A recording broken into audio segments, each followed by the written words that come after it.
Приветствую, друзья! С вами Искандер Бариев. На фоне широкого обсуждения пандемии коронавируса оккупанты раздают предостережения активистам в оккупированном Крыму. Пытаются переименовать города Донецк и Луганск. Какая же связь между этими событиями? Что пугает оккупантов в Крыму? Какая реакция должна быть у Украины и международного сообщества? Об этом поговорим в 39-м выпуске блога Liberate Crimea. В оккупированном Крыму крымско-татарские активисты продолжают получать предостережения от российских властей о недопустимости проведения несанкционированных мероприятий, таких как митинги, шествия, акции с 3 мая по 26 июня 2020 года. В предостережении говорится: установлено, что 3 мая, 18 мая и 26 июня 2020 года возможно проведение несанкционированных акций членами экстремистской организации Меджлис крымско-татарского народа. По данным Крымско-татарского ресурсного центра, всего с начала этого года вынесено 49 подобных предостережений. Из них 45 в марте-апреле по поводу запрета участия в мероприятиях с 3 мая по 26 июня. Хочу обратить ваше внимание в данном предостережении на две категории. Это члены экстремистской организации и даты. Итак, хочу напомнить оккупационной дегенеративной власти, что Меджлис крымско-татарского народа – это представительный орган коренного народа Крыма, который был избран демократическим путем, является официальным органом в Украине, признается официальными органами многих государств и международными организациями. А вам, дегенератам, весь мир уже на протяжении 3 лет твердит, что нужно исполнять решение Международного суда ООН от 19 апреля 2017 года об отмене запрета Меджлиса крымско-татарского народа. Ну что, против природы не попрешь. Вторая категория – это даты.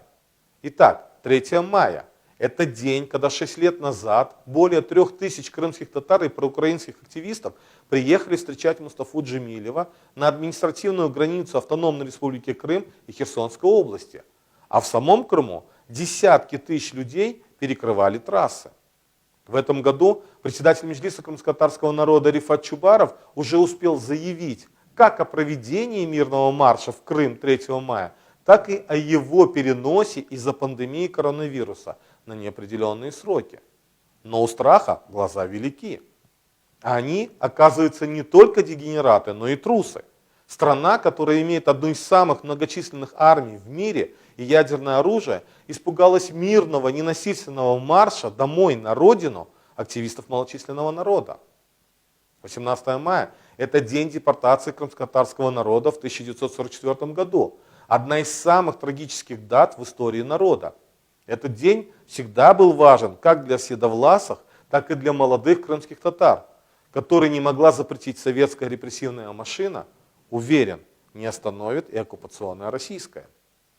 26 июня – день крымско-татарского флага. Это важный день в истории крымско-татарского народа, когда люди могут отметить свой символ, атрибут субъектности, национальное знамя. Хотя что удивляться, ведь российская имперская машина, захватывая чужое, всегда запрещала сохранять свои обычаи, традиции, символы. Выселяла и уничтожала целые народы, переписывала, то есть фальсифицировала историю, переименовывала населенные пункты. С началом оккупации Крыма оккупанты начали переписывать историю, демонтировать памятник Сагайдачному в Севастополе, устанавливать памятники Сталину, Екатерине II, зеленым человечкам, переименовывать улицы, называя их именами террористов и захватчиков. А на оккупированных территориях Донбасса своими указами начали попытку переименовывания Донецка на Сталина, а Луганска на Ворошиловград. Именами людей, которые уничтожили десятки и сотни тысяч граждан Советского Союза, в том числе этнических украинцев. Вот эта стратегия страны-оккупанта. Ведь они четко понимают, что дети, родившиеся в Сталина или в Ворошиловграде, не захотят жить в Донецке или Луганске. А дети, родившиеся в Симферополе на улице Гиркина или Моторолы, будут гордиться данными террористами, как героями. И какая тут Украина? Да, вот чему нужно учиться украинской власти.